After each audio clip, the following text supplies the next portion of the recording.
안녕하세요. 저는 매일경제 정치부 레이더 P팀 강보인입니다. 인턴 기자예요. 네, 안녕하세요. 저는 매일경제 정치부에서 레이더 P팀 인턴 기자를 하고 있는 신채연입니다. 네, 안녕하세요. 저는 MBN 정치부 국회팀 그리고 레이더 P팀 최형규 기자입니다. 저희 네. 프로 어떤 프로죠? 요즘에 너무 정치적인 용어들이 어려운 게 많잖아요. 그래서 저희가 선배께 한번 질문을 여쭤보기 위해서 만든 프로그램입니다. 네, 요새 정치 쪽에서 되게 이야기가 많이 나오잖아요. 검색어에도 많이 오르고 하는데 인턴 기자를 하고 있는 저희도 내용이 너무 어렵고 기사를 읽어도 이해하기가 어려운 부분들이 맞아요. 많아서 뭔가 저희가 모르는 건 이제 독자분들도 모르고 또 시청자분들도 모르시겠다 이런 모토로 프로그램을 한번 우겨봤습니다. 질문은 패스트트랙 그리고 선거제 개편안 도대체 뭐길래입니다. 요즘에 그 패스트트랙 때문에 뭐 동물국회다 뭐다 말이 되게 많잖아요. 근데 패스트트랙이 이 용어 자체도 너무 어려워가지고 사실 관심을 가지려고 하다가도 너무 용어가 어려우니까 정치에 관심을 끊게 되는 그런 경우가 있게 되는 것 같아요. 그래서 일단 저희가 패스트트랙에 대해서 먼저 한번 여쭤보도록 하겠습니다. 선배, 그래서 패스트트랙이 뭔가요? 제가 오히려 먼저 한번 질문을 드려볼게요. 패스트트랙에서 패스트가 뭘까요, 여기서? 빠르다. 네. 패스트. 네, 두 분 말씀대로 패스트트랙에서 패스트는 바로 빠르다입니다. 이게 안건 신속 처리 제도라고 하는 국회 제도 중 하나인데요. 그래서 이제 패스트트랙을 태운다는 의미는 네. 안건을 신속하게 처리하기 위해서 상임위원회에서는 법안 심사를 180 이내에 마무리해야 되고요. 법사위는 이 상임위원회에서 올라온 법안을 90일 이내에 심사를 해야 됩니다. 본회의에 부의된 다음에는 60일 이내에 본회의에서 상정을 해서 그 표결에 붙여야 하는데요. 이렇게 총 합쳐진 시간이 330일. 그럼 최대가 330일인 거예요? 네, 최대 330일입니다. 그러면 이번에 논란이 됐던 게 네. 패스트트랙 자체도 뭐 어려운 것도 있지만 이 패스트트랙에 상정된 법안이 네. 몇 개 있다고 들었는데 그게 뭐뭐가 있는지 간단하게. 먼저 공직선거법 일부 개정 법률안 풀어서 쓰면 이렇게 어려운데요. 통상적으로 말하는 선거법 개편안이 바로 이걸 의미하는 거고요.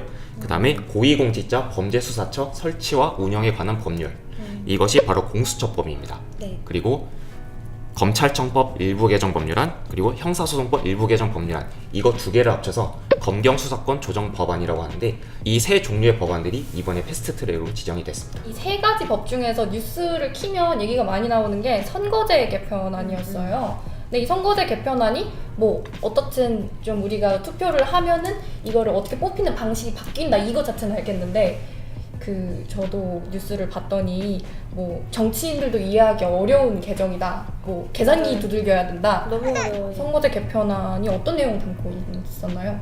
국회의원 투표를 할 때 저희가 두 장을 찍잖아요, 표를. 네네네. 한 장은 지역구 국회의원, 다른 한 장은 정당에 투표를 했었는데 지금 현행 선거제도화에서는 그 지역구 같은 경우에는 253석, 그리고 비례대표 같은 경우에는 47석을 이제 투표를 하게 돼서 이제 가져가게 되는데요.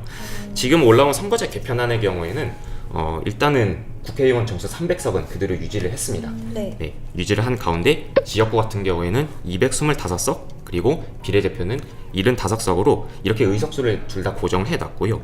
투표는 지역구에 한 표, 정당에 한 표를 그대로 하게 됩니다. 근데 여기서 나타나는 차이점이 이번에 가장 많이 들었던 연동형 비례대표제. 네. 맞아요. 무슨 말인지 하나도 모르겠더라고요. 이게 100%는 아니었지만 50%를 연동형 비례대표제 하기로 이제 결정을 했는데요. 여기서 제가 구체적으로 이제 조금 더 어떻게 그 의석수가 배분이 되고 정해진지 제가 말씀을 드리겠습니다. 먼저 50% 연동형 비례대표제를 1차적으로 배정을 합니다. 이제 전체 의석 가운데 정당 득표율만큼 의석수를 각 정당에 먼저 계산을 하고요. 이게 의석 배분의 기준이 먼저 됩니다.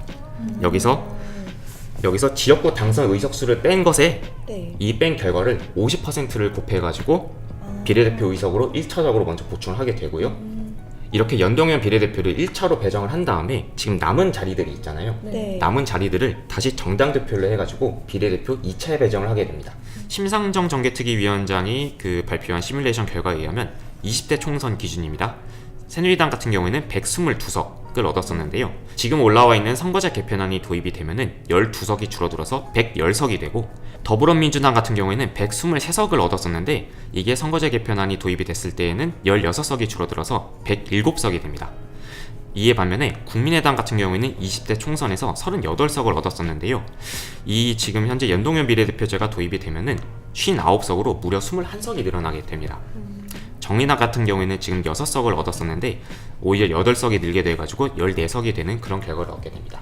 지금 야3당, 특히 군소정당들이 의석수가 늘어나게 된다는 결과를 얻을 수 있을 것 같습니다. 그러면 민주당은 의석수가 줄어들게 되는 거잖아요. 네. 그러면은 민주당이 이거에 찬성하는 이유는 공수처랑 검경 수사권 조정을 패스트트랙에 같이 올리고 싶으니까 그냥 그걸 감수하고서도 같이 하는 거예요? 네, 지금 정확히 말씀해 주셨는데요. 네. 민주당 같은 경우에는 선거제 개혁에 대한 의지는 분명히 있었습니다. 특히 사법개혁 쪽에서 성과를 내고 싶어 했던 공수처법이랑 검경수사권 조정 법안을 이번에 통과시켜야겠다.